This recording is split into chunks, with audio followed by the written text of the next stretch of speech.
We've decoded the intel from the First Order spy, and it confirms the worst. Somehow, Palpatine has returned. What?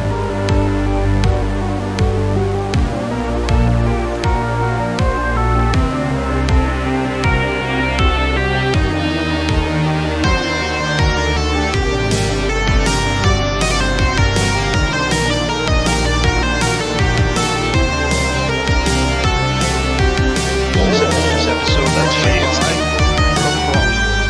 and to drink Peru. What flavor LaCroix? Key lime. Okay. It's just whatever's in my basement, you know? I don't know. It's been sitting around for a while. Yeah, it's old. It doesn't even taste like lime anymore. Yeah, I think we're rolling. So let's just say, welcome, episode 3 of the Burning Ewok podcast. I'm your host, Justin, and with me, as always, Chuck. Yes, it is episode 3. Apparently, I said it was episode 3 last time. but Sorry about that. you know what? You know what? It was an honest mistake because we did a 0 episode, and 0 episode happened before 1 and 2, so that second one we did was our third total. And if you want to hear that, you can pay $1 on the Patreon. Yeah, it was just a lot of technical, setting all stuff up. And I don't recommend it, but if you'd like to, we promise we'll get more content up there sooner or later. In fact, this is the second time we're recording this podcast. Did we want to go and admit that? Were we going to admit it? Okay. Yeah, this is take 2, believe it or not. Yeah, it is take 2, isn't it? Anyway, so we had a lot of technical difficulties, partially on me, partially on Chuck. I don't know. Stick around for a little. I'll take the blame for that one. You know what though? No, because I wanted to I absolutely wanted to just straight up blame you. but because Dan's not on the cast today, there's 3 windows on the screen. And I didn't account for the flip to 2 windows. So it's like shifted over to the side and there's this open area and it just looks stupid. But now, if you look over to the corner down there, like Chuck, look that way. Yeah, look, you're looking right at it. You're looking at our logo right now. Nice. It's a good logo. You created that. Yeah, and those that are just listening, it's a really great logo. It's the same logo that you see on the album cover for the podcast. Yeah, the album cover, it's the same thing. So you're not really missing anything because honestly, none of us are that good looking anyway. No. I tell people that you should listen, not watch. You're the one who wanted to put this up on YouTube. Well, you're the one that wanted people to see this. A lot of podcasts have video feeds now. I know it's funny. It makes me laugh and will be remembered forever. I suppose. Maybe. So what you got going on this week? I have a lot more energy today too. I did not have the energy last night, so I think today will be a better all around everything. I hope so. Yeah. I mean, we're doing it again, so here we go again. All right. So this week, I watched the Hunger Games prequel with my daughter, and I. What'd you think? I have no idea what you thought about it. What'd you think about it? I thought it was good. I enjoyed it. There were some things I thought that I like recognized right away. Like, there's pieces missing, and there's more to the story. Because you know how books get translated into film. So I went and read a wiki like the next morning, and I was like, oh yeah, that makes more sense. That makes more sense. Clearly they can't get everything into the film. But I feel like the film doesn't portray Snow as his like turn from like someone who you kind of root for to the future villain. Like that turn isn't as dramatic as I think it probably was in the book, because I feel like unless you went and read the book or looked it up on a wiki, you wouldn't know some of the smaller details. Did he kill any younglings? He did not kill any younglings, but I mean, he's kind of responsible for the Hunger Games becoming as rough as they did. I mean, they were already terrible, but yeah. Well, speaking of that, the weird thing is the family and I took a little road trip, and on the road trip this weekend, we finished, because we actually started it a few months ago, we finally got to finish the first Hunger Games book. just listened to it on Audible, and I never read it before.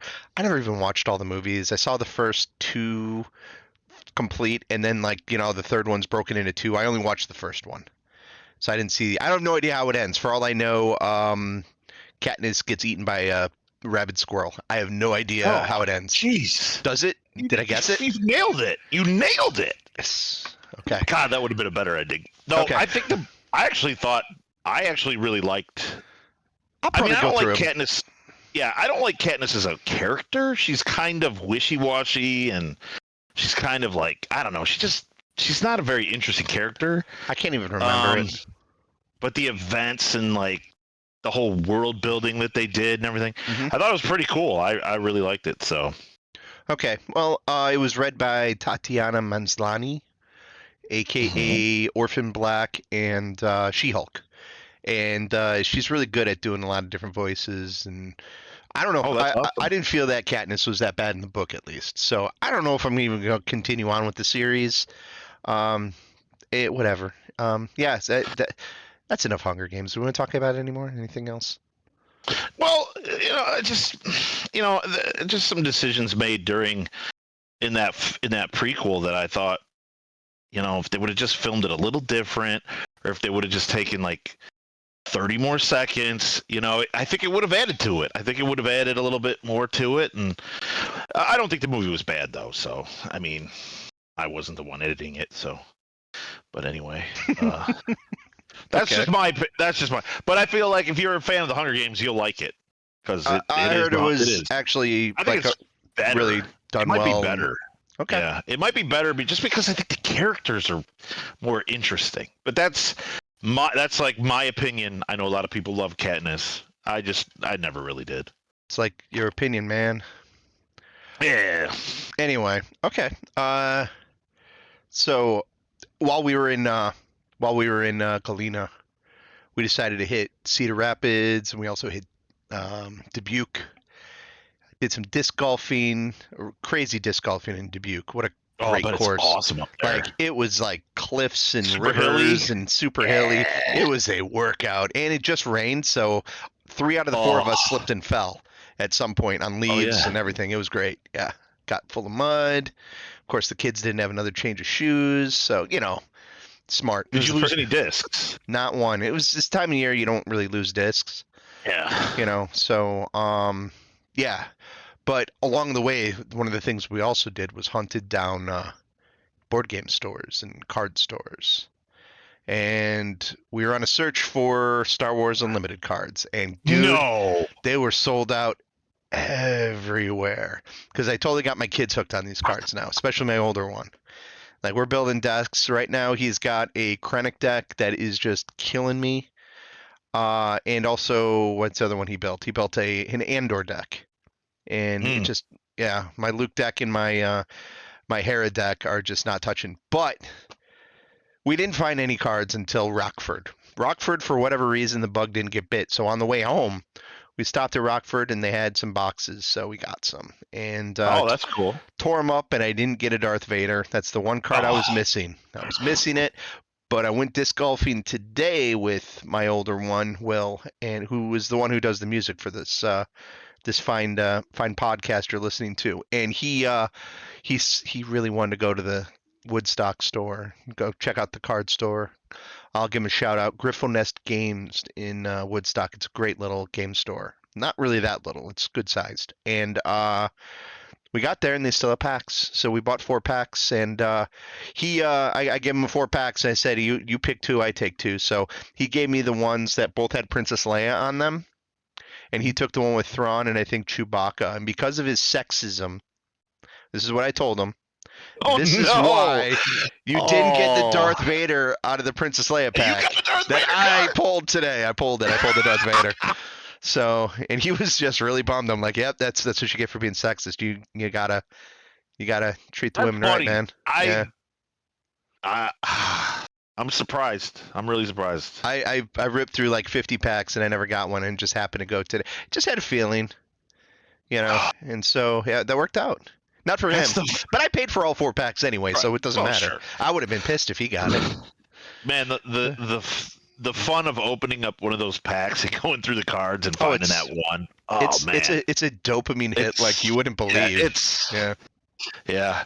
So our last episode we talked about the old card game. Yeah, Star Wars the Decipher one. Yeah. And my buddy Bob told me, he's like, "Hey, I played that, or I had those cards. Never learned to play the game. Nobody did. Nobody did. Yeah. So I looked up on eBay today. A box of those cards is going for over $400. Whoa. Yeah, and like the big cards like the Vaders and Lukes and Obi-Wans are still like $40-$50 going for. They have not lost value. Do you still have them all? I still am 11 short of a full set. No, I had the full set. I sold them all. Yeah. I think I have like a box of commons somewhere down in this basement. I might have to go dig them up and start. Yeah, but all the good stuff I sold off a long time ago, and I probably bought some other crap that I ended up selling for some other crap that is now turned into these cards. So I don't know. But yeah. You're very frugal when it comes to that stuff. Like you'll sell stuff off in order to buy new stuff, which I always like. That's always been something I've respected about you, because like I'll just go I don't I'll hoard. just go buy more stuff, and I try not to hoard, but I still have a lot of stuff. Like I'm looking over here, I got about 20 bins of comics, the short boxes, about 20 of those. That's a lot of comic books, man. That is a lot of comic books. I don't read them. I should probably read them all. Just sit down and read every single one of them. And we should do a podcast. Justin reads comics. And I'd be like, ooh, what if 182? Oh, I love the What If comics, man. Those are the best. No, they're not. Whatever. They're fine. I enjoy them. Yeah, every once in a while I find out I got a pretty good comic, and that's kind of cool, though. I got a lot of X-Men, a lot of Amazing Spider-Mans. Anyway, anything happened this week? Anything in the news that we need to talk about? Well, I mean, can I just say that Disney pissed me off this week? Oh, do tell. They got more money out of me, which sucks. But Mouse is good, man. I wanted to talk about this last week, but I forgot. We watched all of Loki season 2, and the first 2 or 3 episodes we watched, I think it was the first 2 episodes, we had ads, and they made the show unwatchable. I was like, it would break you out of the show and it was so often, and it drove me nuts. Like every time it happened, I was like, what the hell is happening right now? Like, so it eventually it drove my wife so crazy that she just went and paid the extra $20 or whatever, the extra $10 to get the no ads. I do the no ad one because I don't know if I could handle having an ad in like a Star Wars, like we were watching a Star Wars movie and all of a sudden an ad pops up. That would drive me nuts. It would I can't do it. Yeah, no, it was like I said, unwatchable. I was furious, and yeah, it was much more pleasurable to watch without ads, of course. Sure. I just hate the whole hey, pay for the service, and then by the way, we're going to add ads, and then we'll take the ads away if you pay us more. It's like fucking blackmail, for God's sakes. I'm sorry that I swore, but anyway, it's very frustrating. I do not like that. Well, here's the thing. So with, I mean, I'm paying $6.99 a month for Netflix. That's not a lot of money for the content that's on there. I'm paying with the ads, and the ads are fine. I deal with it because it's Netflix. I really don't care. I also get the ads in Peacock. No, not Peacock. Paramount. That's the other one I do. So I do those two, and then I got the Hulu Disney package with no ads. So those are like the only services I have. I don't have any like cable TV or anything like that. I just do those, and I think it kind of works. Like when I'm done, I'm gonna watch Three Body Problem. Maybe for next week we can talk about that. And then I don't know what else. I might have to dump Netflix. Is there anything else coming out on there that I need to pay attention to? I know Dan's going to be yelling at his phone or his whatever his podcast on his iPod, he's going to be yelling, "You need to listen to Stranger Things." Oh, on his Walkman, he's going to be his cassette tape gonna be yelling at of our Walkman. podcast because you could also get our podcast on cassette tape. No, you can't. Yes, you can. You have to record it onto a cassette tape and then sell it to somebody, and that person buys it, and they now got our podcast on a cassette tape that they can play in their Sony Walkman. Unless you were like me and you had like the generic one that wasn't even like a Sony. It was like, like the Walk person, Walk dude, the strolling man. God. Or then you get like the CD ones that skip the Discman, and then God. Yeah, like, oh, you can screw it up for like 5 seconds and it'll still play, and then so you like test it. Yep. Put it on your car seat, and then you put the cassette thing inside the cassette. Yeah, now I'm dating myself. Oh man, yeah. No, I remember doing that. Yeah. CDs. I was thinking about CDs the other day because you said your son was getting into CDs, right? He's so retro. Do you remember how awesome? Like, you taught me how to do this, but it was like, how fast could you open a CD case?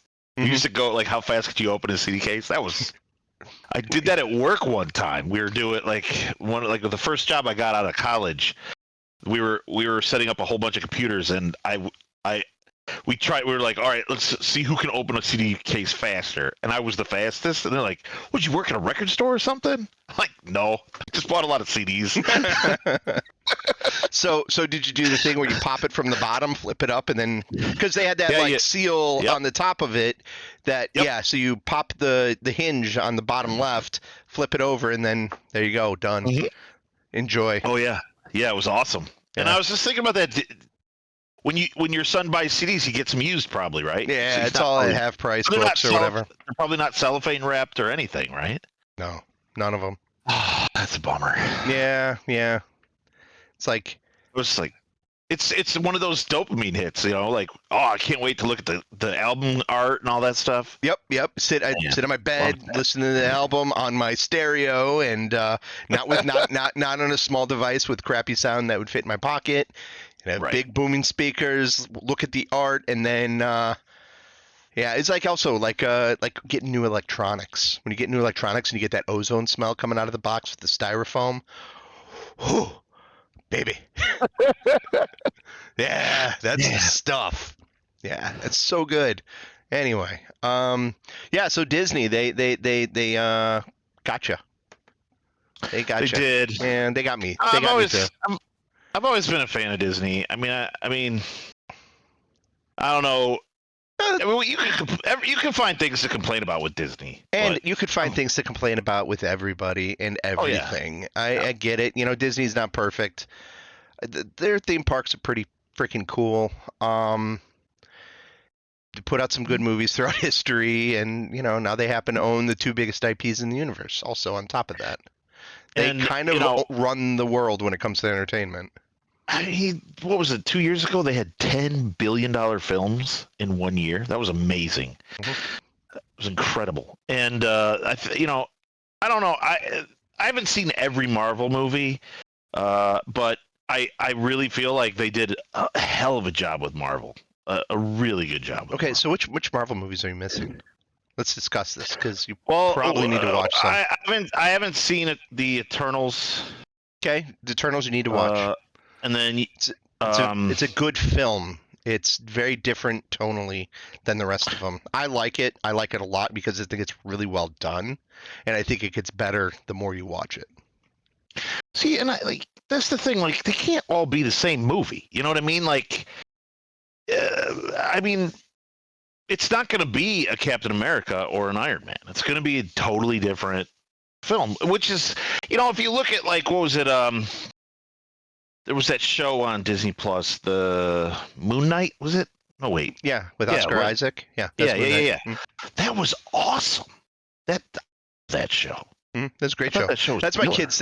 My kids. Oh my God. They like Loki the best, and then they like Moon Knight second best. Well, I like Loki for just the stylization of it, and all the 70s and 60s styling of the TVA.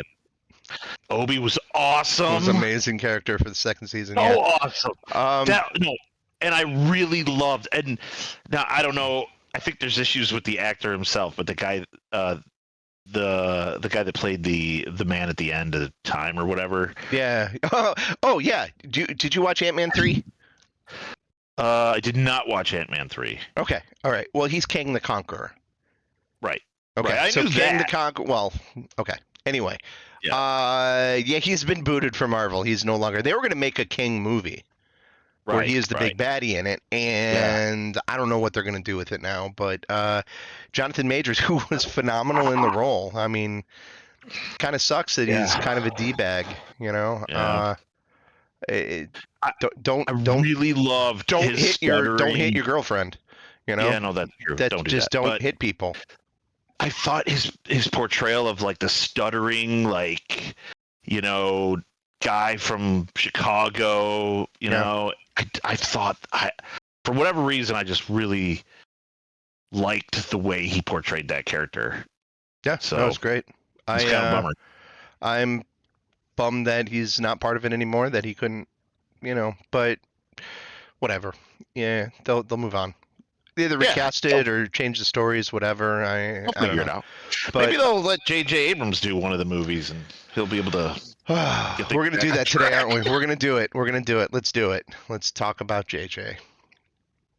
I don't know, man. I feel like that's the problem that Marvel has, is they don't have enough lens flares in their movies. Yeah. Okay. I just want to make sure I got nothing else I wanted to talk about before we get into today's main topic. And I don't think I do. So we're just going to get right into it. JJ Abrams and why I mean, Disney's very much at fault. Speaking of Disney's faults, very much at fault with the sequel trilogy, but why it's really, truly JJ who just booted it, man. Just, ugh. So we can go back to, I mean, you know, the guy's done some really good things, or at least he's started a lot of really good things in the past. So he started Lost.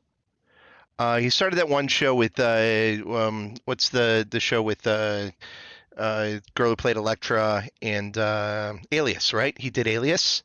Yes, and, Alias, yeah. Jennifer Garner, is that her name? Yeah. Yeah. I never watched Alias. I just know people really liked it. He started. He did Super 8, which is okay. He did. Super 8 was cool. I liked Super 8. It's a wannabe ET. It's you know, but and that's when I kind of started to figure out what JJ was. So I'm like, okay, because he really never finished Lost. He just kind of came up with the idea, and then was it Abrams and the other guy who wrote the rest of it, and they wrote Game of Thrones too. Like, those guys were the ones who finished it, and were like the main writers on that show. So, but then you had Star Trek. So he went and did Star Trek, and like I said with Super 8, I kind of like got the gist of, so he goes and grabs nostalgic bugs and exploits them. That's what he does. Did he do He did Cloverfield too, right? He did Cloverfield, and I really like. I thought Cloverfield was one of those better hidden camera, or like, you know, shaky. You know, we have the camera on and filming like Blair Witch type movie thing. It was one of the better ones. And I really like Cloverfield Lane, which I don't know if he had anything to do with, but that's the one with John Goodman. I loved that movie. That movie is fantastic. But anyway, I don't think he did that one. If he did, somebody can correct me. I just think he put the Cloverfield name on it. Yeah, the Bad Robot logo on it, and that was it. Yeah. I think, anyway, I don't know, so he does Star Trek, and like immediately he said he was more of a Star Wars guy when he did Star Trek. And he comes out with the Star Trek movie, and it's a fun movie. Star Trek, that reboot with Christopher Pine, super fun. Except it's a little bit more fantasy than it is sci-fi. You know, it's a lot of sci-fantasy, that whole red matter part, blown up, you know, Vulcan and all that other stuff. It's like he got a lot of toys. He didn't really make it. He made it almost like a Star Wars movie. And but I still enjoyed it. Until the second one, because in the second one he decided to go full on nostalgia trip, just like he did with Super 8. And this one, it is the most egregious use of, fan service I've ever seen in my entire life, that movie. Absolute, like even more so than the Star Wars movies. It is so bad. The fact that Khan is in it and they did the whole reveal terribly, in the press and everything. They're like, it's Khan, right? And they're, no, we're going to straight up lie. It's not Khan. It was Khan. Everybody kind of knew it. And, when you have like the whole dramatic Khan yell from Kirk, and now you have Spock do it. Because you got to have somebody yell Khan really loud. You don't kill Spock, but you kill Kirk. And you like flip these things, and it's just like, it's not good. It's really, it feels cheap and derivative. And you being a bigger Star Trek fan than me, the fact that you haven't even watched it is like, it blows my mind. Like, I think just for research, you should watch it. As soon as I heard that Spock did the Khan thing, I was like, nope, not watching this movie. Like, I was never gonna watch it. Yeah. So it's bad. And I love the cast. I think the cast is incredible. And I never saw the third one either. Was that Star Trek Into Darkness, I think was the and that's the one that I think Simon Pegg wrote. It's not bad. It feels like a regular Star Trek movie, like kind of like Star Trek Insurrection. Remember that one? Mm-hmm. It feels like that one. It's like it could have been a good episode on TV, like a two-parter on TV. It's one of those. So anyway, I you know what? The saddest thing about that whole Star Trek. Did you hear how Chekhov, the guy who played Chekhov? It was horrible. Dude was getting his mail, got out of his like Jeep Cherokee or whatever, went to get his mail, and his car like popped out of park popped and out of gear, rolled right into him and killed him. That is just like no anything. It just that is exactly what happened. Terrible. Anyway, because he was really good. He was a really good character too. Anyway, that was the thing I loved about the first one that JJ Abrams did, was just the casting. I thought was really good. Yeah. I don't necessarily know the movie was great, but I really liked the nostalgic feel, like the uniforms and everything. I mean, I didn't hate that movie. I just knew the second one. I don't hate that first one. Watch. That second one, I absolutely freaking hate. And I hope they do a fourth. I really hope they do a fourth. They keep talking about it, but yeah, I don't know if it'll happen. I think they'll do. Yeah. Well, I know they're doing a Section 31 movie.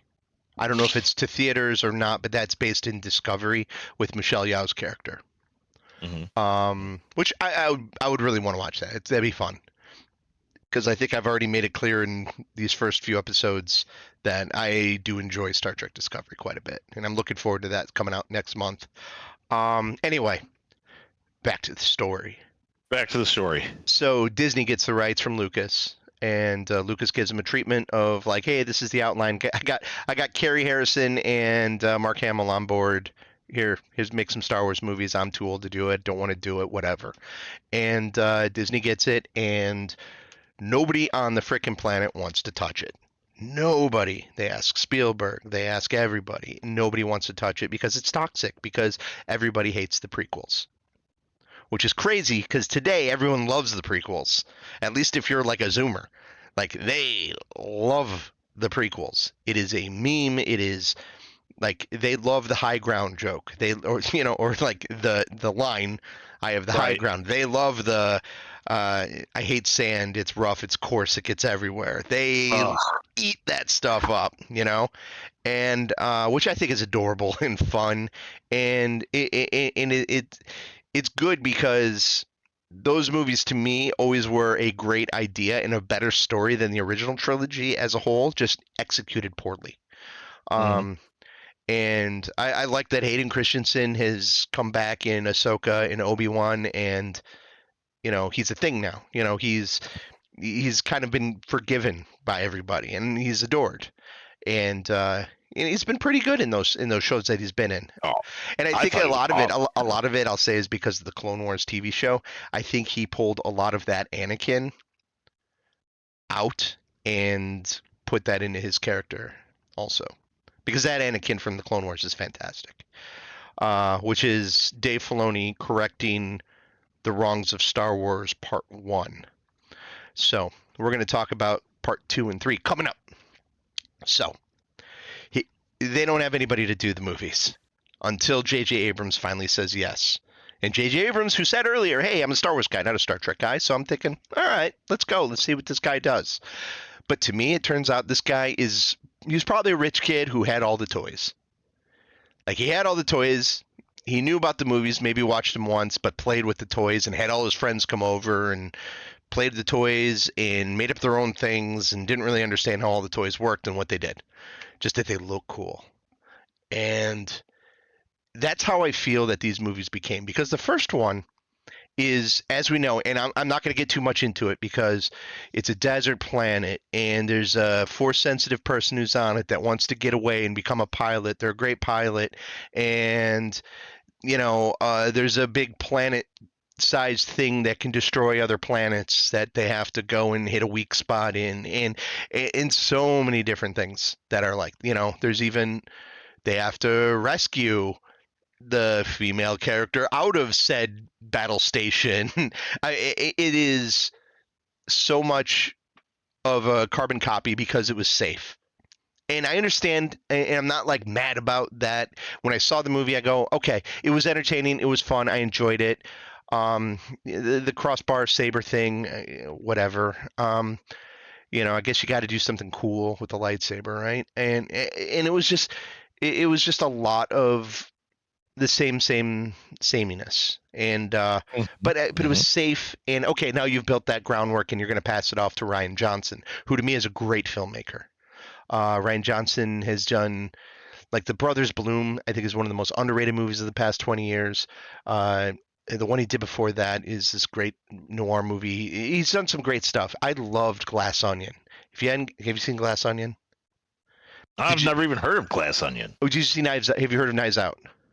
Yes. Okay. Yes. Knives Out. Did you see it? No, I haven't watched it. Okay, no. It's great. It's really, really good. It's with James Bond plays like a Southern detective solving a murder mystery with this rich family that the old man dies in. It's really funny. It's great. But the sequel is Glass Onion. It's not really a sequel. It's like it's a Knives Out movie with a whole different group, and now Daniel Craig is wrapped up into solving this murder mystery, and it is even better. That's cool. It's fantastic, and they're both on Netflix. Yeah, and they got good reviews, as I recall. Yeah, they really got good reviews. But I really I thought Knives Out. I'm like, yeah, this is good. And then I saw Glass Onion, and I'm like, no, this is next level. Like, it's that good. Anyway, I really like Rian Johnson. I love his work on Breaking Bad. He did some of the best episodes in that show. So I was really excited that he did it, and he really, really, to me, knocked Last Jedi out of the park. To me, it's a fantastic. On its own, it is one of the absolute best Star Wars movies ever made. And I know, I saw it and I was like, yeah, I was blown away, and I was stunned at the reaction the next day after I saw it and thought it was amazing about how everybody just hated on it. And that's not my Luke Skywalker. How can they make Princess Leia fly through space? And just all the different complaints about it. And some of the arguments are valid. Canto Bight maybe was a little boring. But also it was part of that character's journey into failure and then redemption with Finn, and Rose is there to help him along the way. Dan mentioned that she's a wasted character that had no point, but she does have a point. They all had points. There's the greatness in Star Wars is in there, and it's done really well. It's like, hey, with whether these people are selling to the Empire or they're selling to the Rebellion, they're making money off war, and that's a thing, and that's the thing that's always been in Star Wars. But the thing is like when Luke first gets the lightsaber in the beginning of that movie and he flips it over his shoulder. Everybody's like, why would Luke do this? This is so stupid. That's not Luke. And even Mark Hamill hated it. And yeah, Mark Hamill hated it when he first got the script and he had to talk with Ryan. And then he liked it, and he got into it. So people are like, yeah, he hates it. It's not true. Go look back, see what he says. He doesn't hate his character and what it does. Because why else would you put him on that planet? So if you're Rian Johnson, you take on this script that you've got to write, and Luke, first of all, holy crap, man, you've got Luke Skywalker and you don't even use him in a movie. It's like you didn't. Why wouldn't you want to use Luke Skywalker? Why wouldn't you put a scene with Luke, Han, and Leia together? You needed at least one scene of the three people together, and you go and kill Harrison Ford off. You kill Han Solo before that could even happen. That is a travesty, an absolute missed opportunity like you wouldn't believe, you know?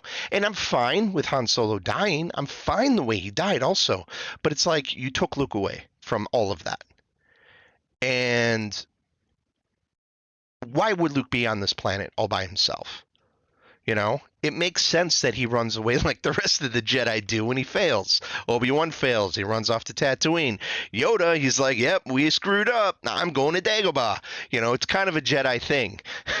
A lot of the Jedi after Order 66 run away also in other ways. And, you know, it's the Jedi thing to do. You run away and hide and kind of figure stuff out. So Luke, figuring stuff out on this planet all by himself, decides he's done with the Force. You know, he's like, we don't need it anymore. It's always going to be there. We don't own it. We shouldn't be controlling it. I really love that philosophy. I think that's a really neat way to explore the Force.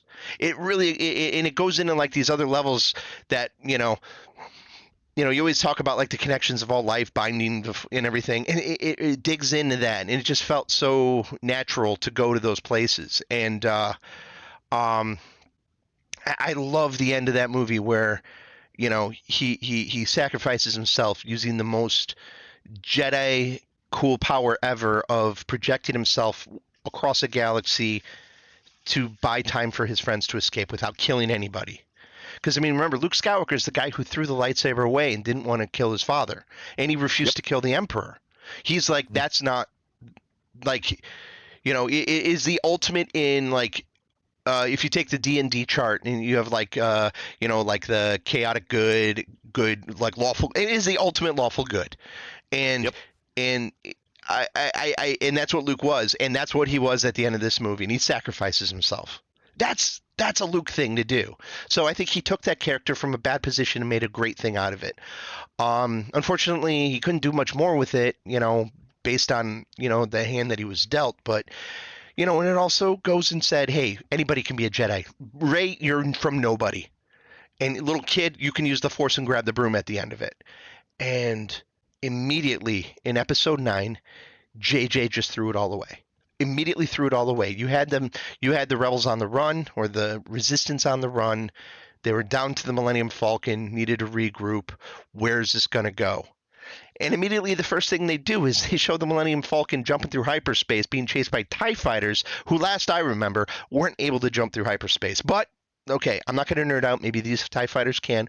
But how are they able to follow somebody through hyperspace when the entire premise of the movie before that was that they had a special device which allowed them to follow them through hyperspace? That was the key of the movie, and he somehow didn't watch that movie and had this scene happen where, okay, now we've got that inconsistency. Luke throws the lightsaber over his shoulder. Rey goes, and she wants out when she goes back to see, you know, back to the Jedi planet, throws the lightsaber, and Luke catches it. He's like, what are you doing? You're not allowed to throw lightsabers. Only you don't get it, you know, and totally out of character. And also, you're going to only use Luke for 3 minutes in this entire movie. The original treatment of it had him haunting Kylo Ren throughout the entire film. Like you said, hey, I'll see you around at the end before he goes. Imagine a Force Ghost Luke haunting Kylo Ren, pushing, you know, trying to bring him back, you know, stop him, you know. Instead, they do like a Force Ghost of Han just to bring him back. I don't know, man. It just... yeah, I don't think that was a Force Ghost. I think that was just his conscience. I think that's what it's supposed to be. Yes, I agree. Yeah. But, why couldn't he just had his, you know, Luke in there? Whatever. And then Palpatine coming back somehow. Somehow Palpatine came back. Somehow he comes back. I don't know. Well, Dave Filoni's going to fix that because he's doing the whole thing with Mandalorian, which is leading up to how you can clone somebody like the Emperor. You'll see he fixed Anakin. He's going to fix that. That's just what his job is, to fix other people's screw-ups. But yeah, having that in there and then making it so it's like that universe becomes small again, and like all like the most awesomeness of grabbing and picking up a broomstick and pretending it's a lightsaber when you're a small child, like. He doesn't want anything to do with that. Like, he doesn't get the Force. He never understood any part of the Force. And, like, unless you have two lightsabers and you have, like, super ultimate powers, because, like, two lightsabers way better than one. Because, like, she's got the one at the end, and then, like, she can't defeat the Force lightning until she's got two, and then she can defeat the Force lightning.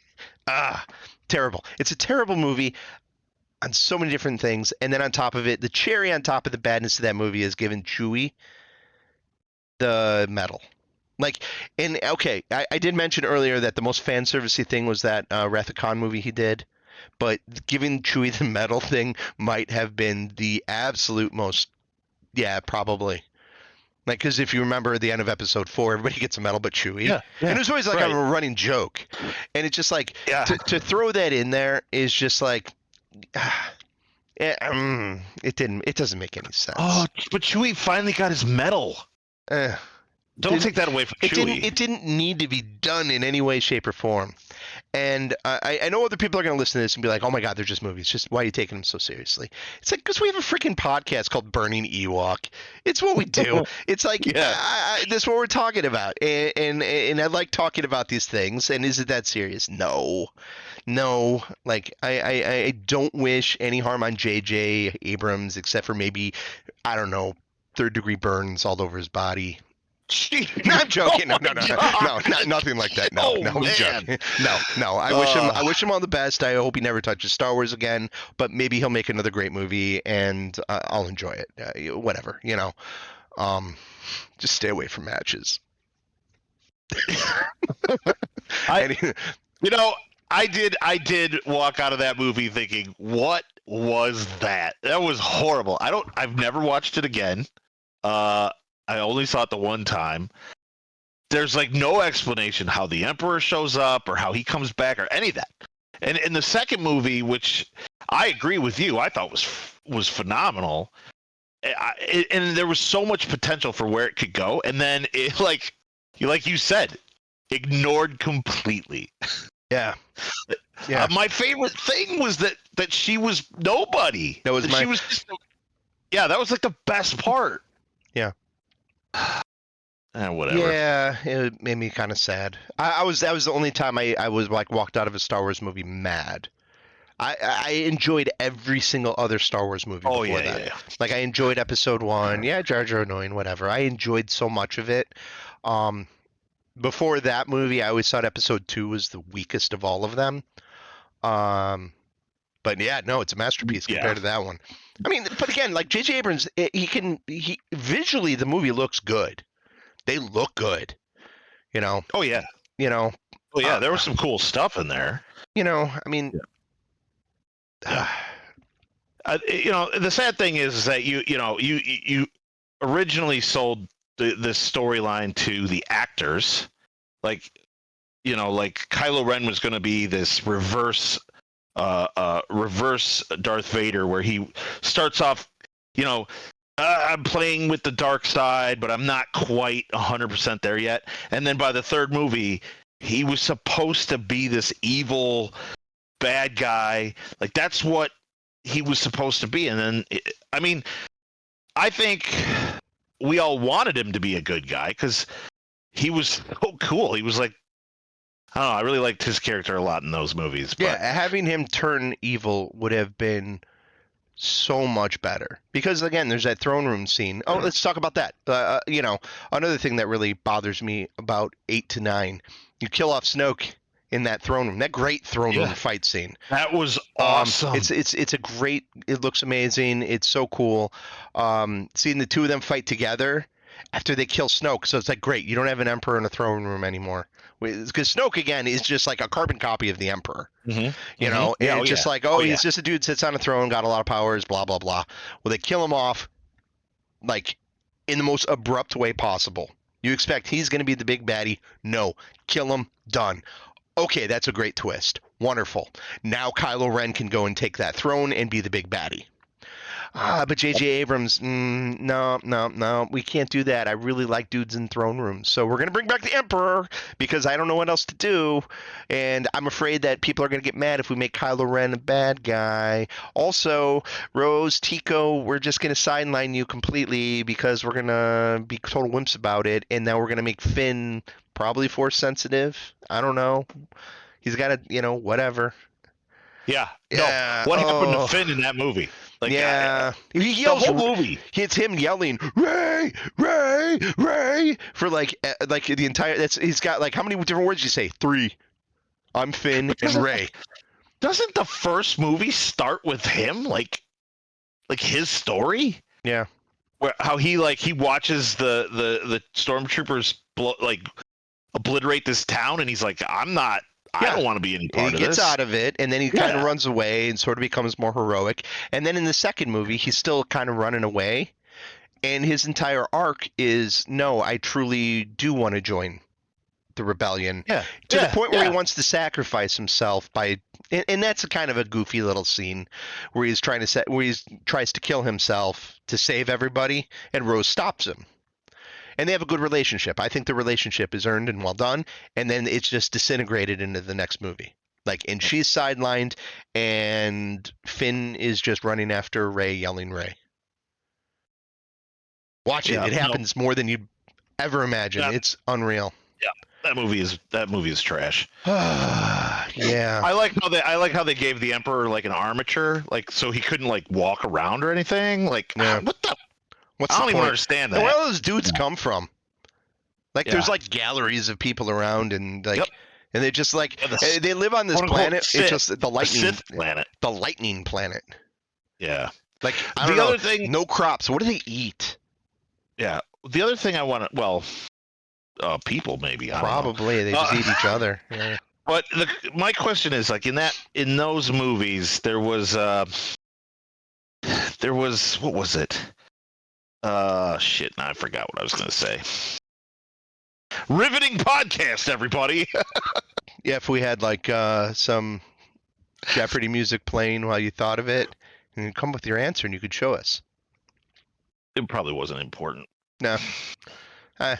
Or it was the most important thing, and now you've let us all hang. So put that on your conscience. Sleep well tonight, my friend. I'll think about it. All right. Yeah. It'll be middle of the night. I'll be like, oh, that's the thing I wanted to say. No. So people are going to listen to this and be like, Justin's crazy. Last Jedi sucks. Sucks so bad, man. It sucks because it's woke, or I don't know, whatever garbage they're going to say. Laura Dern is one of my most favorite people in the universe as far as actresses. And she's in that movie, and I love her in it with her purple hair and everything. Great. I love it. I really like The Last Jedi. But it's ruined now because it's everything that came after it has just been it was negated. So it doesn't mean anything. And it didn't have anything to nothing built off of it. So I don't have anything.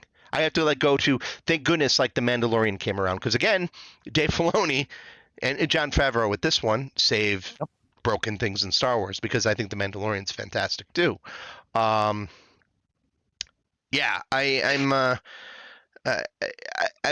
forever gonna be a Star Wars nerd. I'm gonna watch all the stuff that comes out. It's been with me since I was 2. It was the first movie I ever saw in a theater. So, yeah. Yeah, I mean, it's a cultural phenomenon. You know what I mean? There was remember when those books came out? That's the first time I ever noticed you in high school, and you know that. Yeah. I ever tell you that? Because I was walking around with a Star Wars book. You were the only kid in school walking around with the Star Wars book, and I'm like, that kid is going to get beat up. That kid, yeah, which could, thankfully didn't happen. But no. Those books were awesome. Those stories were so great. And there was good stuff. In all that expanded universe, there was some cool stuff that they could have pulled from. They could have taken pieces of and used. They're gonna use Thrawn, so they are. I mean, they already have used Thrawn. Yeah, they've used Thrawn, but But I'm saying like like with the Emperor returning, that had already happened in the Somehow. expanded universe. I love how the treatment was in the expanded universe for the Emperor, where he would have to clone himself because he was so evil his body would slowly decay. Like, I loved that concept. Of course, they threw that out in the third movie, but I don't know. I really liked the third movie, meaning episode 3? Episode 3, yeah. Yeah. Episode 3, yeah. So let's discuss that. Like, okay, so he's fighting Mace Windu. Mm-hmm. And he's doing the whole lightning thing, and his face gets all messed up and everything, and he's all disfigured. Did he always look that way, and he was covering up how he was looking the whole time? I hope that's what it was. It might have been, and then he just let it out, and he's like, hey, look, I'm all disfigured now, and this is me, and I'm just going to not worry about it anymore? Maybe, but I don't know. I don't know. So I feel like that movie, honestly, this, like you said, that last movie is a train wreck. I feel like the third episode is also pretty bad. See, I love episode 3. No, it's got its problems, and the turn Anakin's turn doesn't make any sense.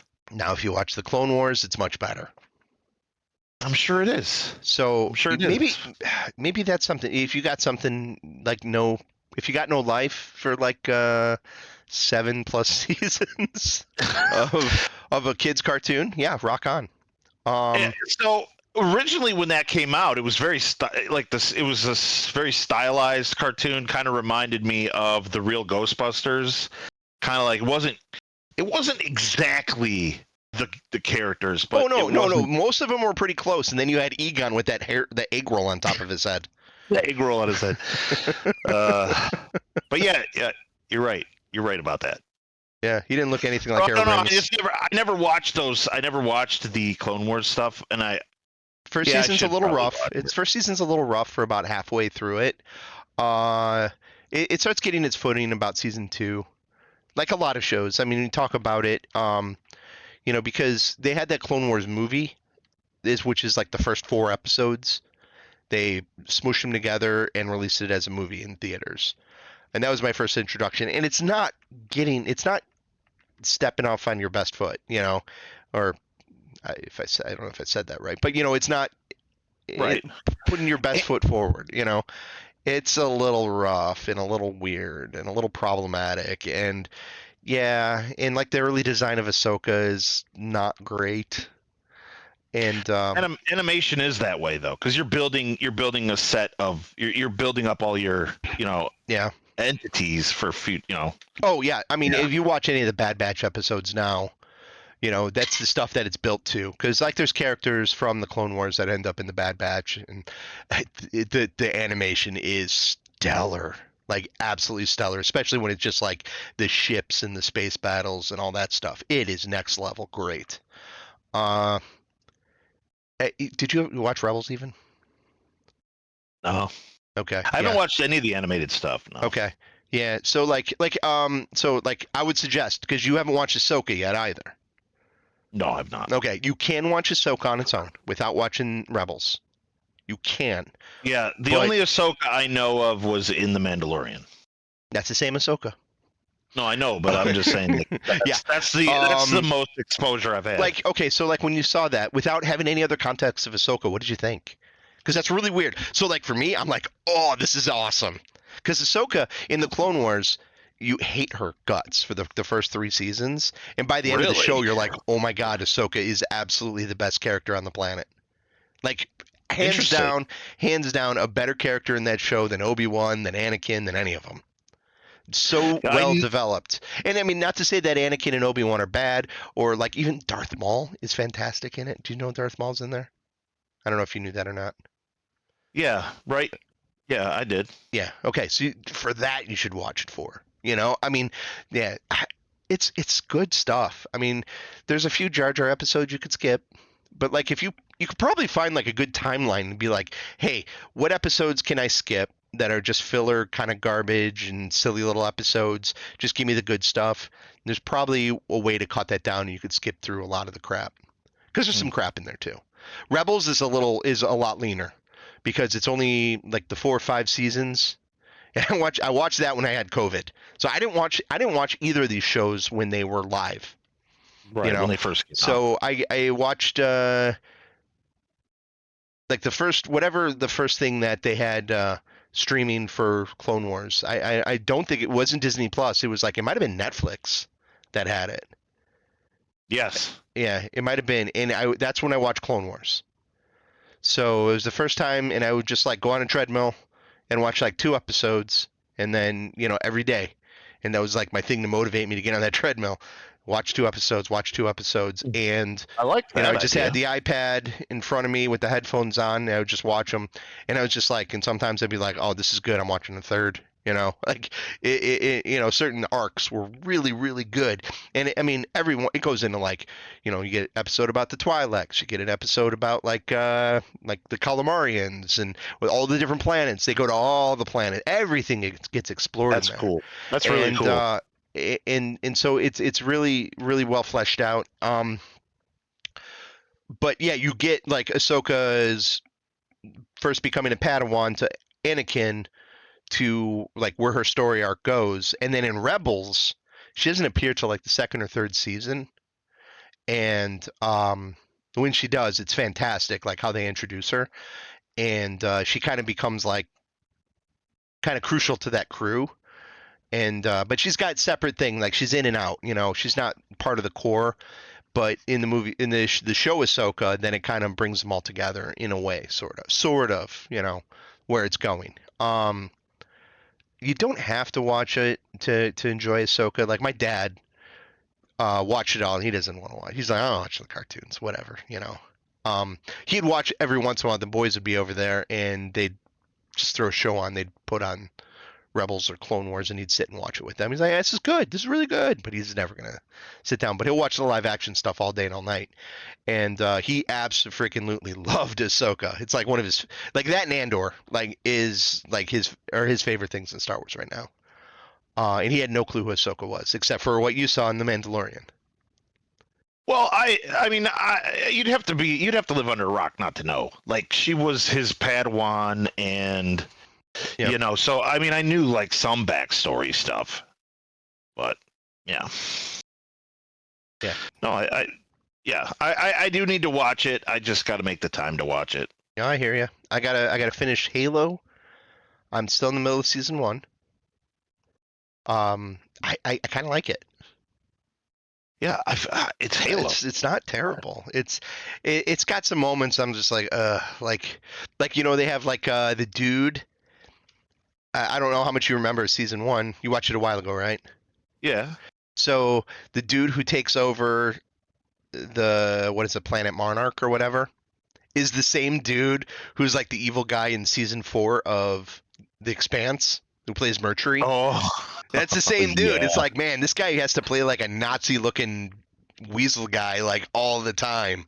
He just poor guy. He's pretty good at it, and I'm glad they just like end his storyline pretty quick. Like, he's done. Like, we're past that. Like, but it's like, yeah, little fascist guy in all these places.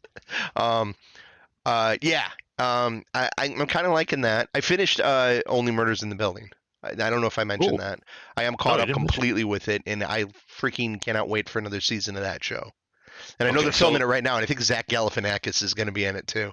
Oh, no way! Yeah, they put like all these cool cameos of people in them. That's cool. Yeah, I'm pretty excited. I like him. He's funny. Like the 3rd season, you had Matthew Broderick. And he's psychotic in it. It's really funny. I've not seen the 3rd season. It's really funny. It's really funny. I mean, like, I'm not going to ruin anything. It's good. I'm watching Shogun on Hulu, and that show is killer. That is one of the best shows I've seen in a while. So it looks amazing. It is absolutely amazing. And it's just cool because last summer when I was fortunate enough that I got to spend 3 weeks in Japan, and it's in Kyoto, or not Kyoto, I'm sorry, it's in one of the other main cities, and just like the way they go into like some of these like Buddhist temples, I'm like, I think I might have been in that one that they filmed in, but some of them look so much the same, and the architecture so similar across, there. But it was just it really it's cool. It's really really good. So I highly recommend Shogun if you can watch that. But I want to watch Three Body Problem is like the thing. It's like, do I stop what I'm watching right now and jump to Three Body Problem, or do I finish Halo and Shogun? I don't think I could do more than 2 shows at once. That's the thing, because I kind of have Shogun. I'm watching by myself, and then my wife. I started watching Halo, and my wife's like, "Hey, what are you doing?" I'm like, "I'm watching Halo." She's like, "I thought you were gonna watch that with me." And I'm like, "I didn't think you'd want to watch Halo." She's like, "No, I'll try it." And she's like, "It's fine." I'm like, "Okay." I told you it's Halo. She doesn't have hundreds of hours of gameplay. She's like, Cortana's stupid. Why is she like that? That'd be annoying. I'm like, you're not wrong, but Cortana's awesome. Anyway. Yeah, there's a lot of backstory to that, though. Why Cortana exists, and I don't think it's anything like that in the book, though, or the backstory of the games, is it? No, it is. Is Cortana like a failsafe for the Master Chief? Like early on, was that like the whole thing? Didn't they have she's not problems? like that in the games. Well, she goes, she gets all goofy later on. Right, but wasn't the whole reason Cortana exists because the Spartans kind of went crazy and they kind of needed guidance or something? Maybe. I can't remember exactly. The fact that Halo has I was just like shooty. Exactly. Blue girl, tell me where to go. Shooty. Oh, here comes the Flood. I hate those guys. Yeah. Which I cannot wait for them to show up in the show, dude. Okay, like I hate the Flood in the game, but I think the Flood in the show would be awesome. Yes, absolutely. Because the Flood it's exceptionally horrifying to think about. Oh yeah. Oh yeah. Well, I think like the same thing in Half-Life. When they have those crab guys on their heads, oh man. Yeah. What's the town you're not supposed to go to? What's the name of that town? See, I shouldn't bring stuff like this up that one of us can't like remember on the fly. Our old brains are so I know it sucks. Ravenwood or something. Ravenholm or something. Ravenholm. Yeah. Ravenholms. Holmes. God, that game was so good. Game was so good. God, I wish they'd make a movie of that. How about just in that universe? Man. Why it'd be nice if they just made a Half-Life 3. Would have been. Yeah. Well, they did Half-Life. They did Half-Life Alyx. Yeah, we were doing this podcast, and like one of the things was like I think towards the end of it was like any moment now they're gonna be like they're gonna announce Half-Life 3 or Half-Life Episode 3 or something, and it never happened. Maybe now that we got this podcast going, we can make it happen. There's no. It's been too long. No, because they did Half-Life Alyx just a few years ago. Well, yeah, but that was for. It's a full-blown Half-Life game. It's virtual reality, yes. It's virtual reality. It's a prequel to Half-Life 2, and it fits everything in canonically with everything. You play as Alyx, who's great character in there. Yeah, she's awesome. And I think a lot of the other characters from there are in there. So I don't see why they couldn't be possibly making a Half-Life 3 on the sly. They're not. Yeah, I'm not getting my hopes up. No. Yeah, no. I don't get my hopes up for it anymore. It's not something. I just got a notification on my phone that JJ Abrams is working with. No, just kidding. Yeah, and it's gonna be like identical to like the other first Half-Life. It's just a repeat. Yeah, it's not the gravity gun. It's the grabity gun. It grabs stuff. Yeah. Portal. There's so many good sound effects and shit in that game. Oh, I love those games. Portal, also. Yep. Give me a Portal 3. Yeah. I don't know. I'll take a Left 4 Dead 3 at this point. Whatever. I don't know. Just do something. Hey, I like that meme where like the guy's like poking the thing, and it's like do something, and then whatever's on there. Yeah. Yeah, that's how I feel. So, all right. Are we ready to wrap? Yeah, that's episode 3. That is episode 3. Awesome. I hope y'all liked it. I did say I'm not gonna say anything. Let's just kick it. Do we want Dan back next week? Because this kind of went smooth. Yes. Okay. All right. All right. No, I think we'll think have Dan back. would have. We'll have Dan back. Yeah, Dan would have had a few words for you, I think. Well, that's why I wanted to talk about this when he Right, wasn't yeah. here, so we can listen to it, and he is absolutely welcome to any sort of rebuttal or response that he has, and that's fine. I just I needed to blow this off, like this steam on, like it just, there was a valve, I had to open it and release it all. It's released. The demons are out there. They're going to the interwebs. You can consume them. Good. You can ignore them. Do whatever you want.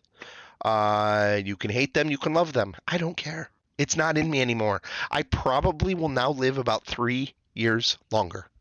Yeah, absolutely. Absolutely. Yeah, you can't hold on to that stuff. You got to let it go. Get rid of that crap. It's not worth it. Don't. You got to let go of your hate.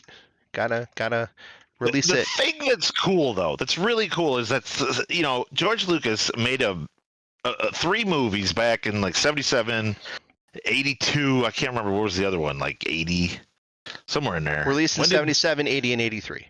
3 years apart each one. Yeah. Right. So think about how passionate you are about a story that this dude came up with, like back in the 70s. Yeah. He started doing it in 1975. The year I was born. Pretty cool. That's a pretty cool thing. Is it? Is it cool? Yeah. Okay. No, I think so. All right. I think so. Yeah. I mean, because it's. I own it. I own it. Yeah. I own my passion for it, and but I don't really get mad about it or upset. I get more happy about it than anything, because like they could throw like all the Star Wars stuff at me, and some's gonna be good and some's gonna not be as good, and that's fine because I know there's always something good around the corner. There's always an Andor and an Ahsoka around the corner, something that I'm really gonna dig, or this Mandalorian movie. I'm excited about that, or the Acolyte. That's cool. And if it sucks, it sucks. Who cares? Yeah, we'll have to wait and see on that one. Yeah, it looks pretty cool. I think the important thing that I saw a quote by George Lucas the other day that said, hey, people forget that the Star Wars movies were written for 12-year-olds. It's a Saturday morning serial. Like that's how he conceived it, and he's like, so people forget that that's what the concept was. So it is the concept, and I agree it's the concept, except he also took into account like Joseph Campbell, Power of Myth, and The Hero's Journey, and all these other like archetypes within it, and basically created an entire religion. But did he do that, or did it just happen? Like he did it. He constructed this the same way that Herbert constructed Dune, with this entire universe that is like backstory, and he ripped off a lot of Dune too, but like it is a universe that is very detailed and very rich, just like Dune, just like The Expanse, just all these universes are very rich with lore and backstory. Halo has a lot of backstory, or Half-Life, all these things, and it's just like, and they're all pulpy. But it doesn't make them only for 12-year-olds, But it can be for 12-year-olds as well. And I think that's what I like about them, is it's something I've been able to share with my kids. Because my kids were super young and maybe just started watching Star Wars when we finished this. And now they have grown up through a trilogy of movies in the theaters with all the shows on Disney plus Rebels and Bad Batch and Clone Wars, and they, like, more content than I had from the time that they were like 5 to 10, 15 years, but yeah, it's for kids. I just wonder, my only question is, like, it's been 30 years, 40 years, I can't remember, it's been a long time, 40 years I think, right? Was it as flushed out in his mind in 77 as it is today? I can't believe that it is. So, but I think he's a big idea guy also. Remember that. Oh yeah. Like, and that's why I think some of the best sci-fi stuff that we talk about and revere from like time ago is more big ideas, big ideas in world building. Like, I don't know if you've ever read The Foundation from Isaac Asimov. No, I've never read it. It's a crap book, and it's also one of the best books because it is such amazing world building, but it's people talking about it. I mean, the book is virtually people in a room going, yeah, and then this happened 3,000 years ago, and then 500 years after that, we had this war, and this, and there's no like characters, there's no development between them, none of that happens. Arthur C. Clarke is the same way. His characters are bland. Can you name a character out of Rendezvous with Rama? No, not really. The sequels you can though, because they're written by somebody else, and he took the Rama idea, which had this amazing world building done with it already, and then built characters in that world, and then told the story about this family, which I really love those sequels, and they get pandered a lot, and I don't know why. I think they're, and maybe I read them when I was in my teens, so maybe I need to revisit them. But I loved the hell out of those books when I was younger. Yeah, I love those books. Yeah. I loved those. Yeah, I thought they were fantastic. Yeah. And but Rendezvous with Rama, I think is a great book. Just like Childhood's End is a great book, but there's no characters to remember out of them. It's ideas and world building that happens. And George Lucas is better with the world building and the big ideas. So I think he had the idea of what the Force is the whole way. And he gave those secrets to Dave Filoni. He took him under his wing and said, this is it. I'm going to explain it to you. So when that guy says, hey, this is how it works, listen to him. Because that's what the original ideas are coming from. Right. Yep. Whether you like it or not, that's what it is. I mean, and people don't like midichlorians, and that's a George Lucas idea too. So, I mean, not everything's great, but whatever. Anyway. We were supposed to end this, right? And we just started rambling for another 6+ minutes. Damn it, Chuck. Tell me to shut up. Just tell me to shut up. No, it's not. It wasn't just you. I was here too. All right, guys. Hey, thanks for listening to the show. And yeah, we really appreciate it. Give us some love. Tell your friends. Yeah. Patreon. Listen to that really crappy Zero episode for $1. And also, catch us on YouTube. We're on YouTube. You can see our ugly ass faces. See our faces. See us up close. See us back. See us all wavy. Try to figure out what's behind me. Then we're on Spotify. We're on Apple now. We are all over the place. We're gonna annoy you from many different angles and places on the tubes. Absolutely. So see you on the flip side. See you guys later.